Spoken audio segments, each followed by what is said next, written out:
Hi, hello. This video is going to be just me spitballing once again. Sometimes I like to do these videos mainly because, I have a lot of things on my head. Do you say on my head or in my head? I think you say in my head.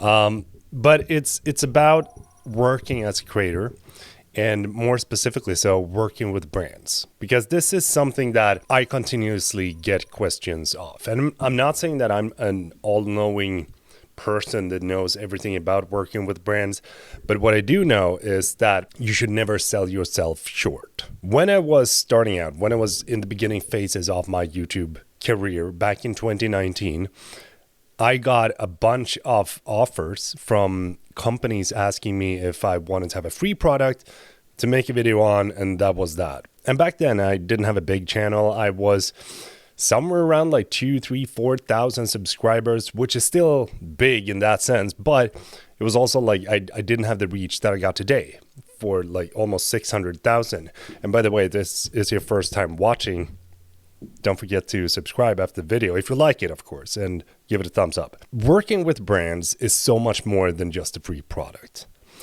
I always tried to make as good of a video as I could, but when you get a free product, you also get I don't know what you're gonna call it, but a little bit of a pressure of making a good video because you got a free product from the brand. And most of the time I actually had to send the product back to the brand, which means that you end up with nothing and the brand gets everything.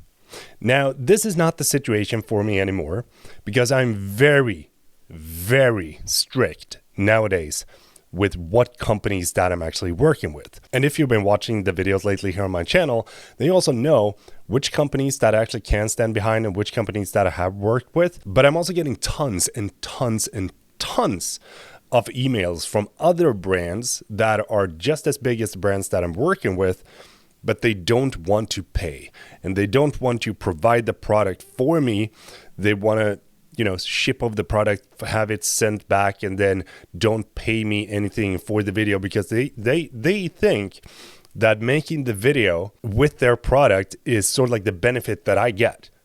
But what I've realized in most cases, especially nowadays, is that it doesn't really matter if you get a free product and make a video on that, because there's going to be thousands of other people making the same kind of video because they also got the product sent to them from these companies. The downside is when a lot of creators are accepting free products just like this, is that we as creators are sort of like shooting ourselves in the foot, because there's a lot of creators that it's like, well, absolutely, I want to have a free product so I can make a YouTube video on that. I get it because I've been there myself, but now that I know better, I would highly recommend you to not take those free products. It's actually better if you were to go into a store, purchase a product that you're interested in, and make as many videos as you possibly can around that product.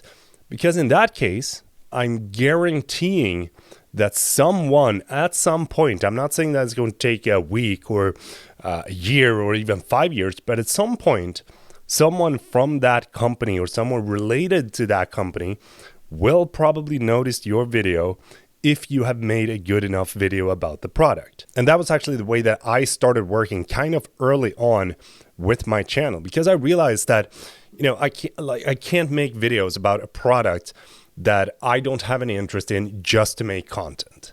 It doesn't really work that way. And that is also why you see me not making videos on multiple different cameras, because I don't have any interest in trying anything else than my Sony cameras. I like my Sony cameras, so why should I accept a camera to test it out against my Sony camera when I'm not going to use that camera?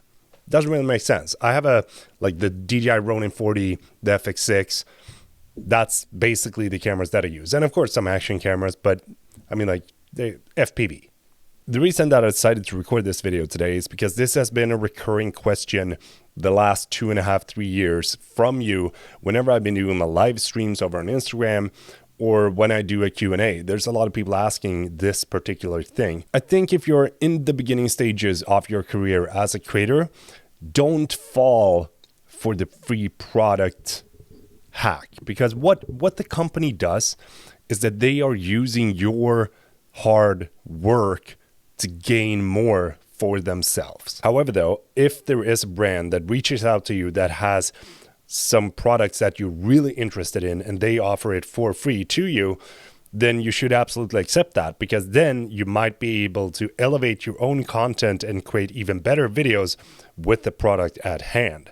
So it's a fine line, but also be aware that the company will be the one that is benefiting the most from you making the video for free. Think about it. If I were to have a employment at DHL Express once again, and they would say, hey, Peter, we would love for you to come in to work for free.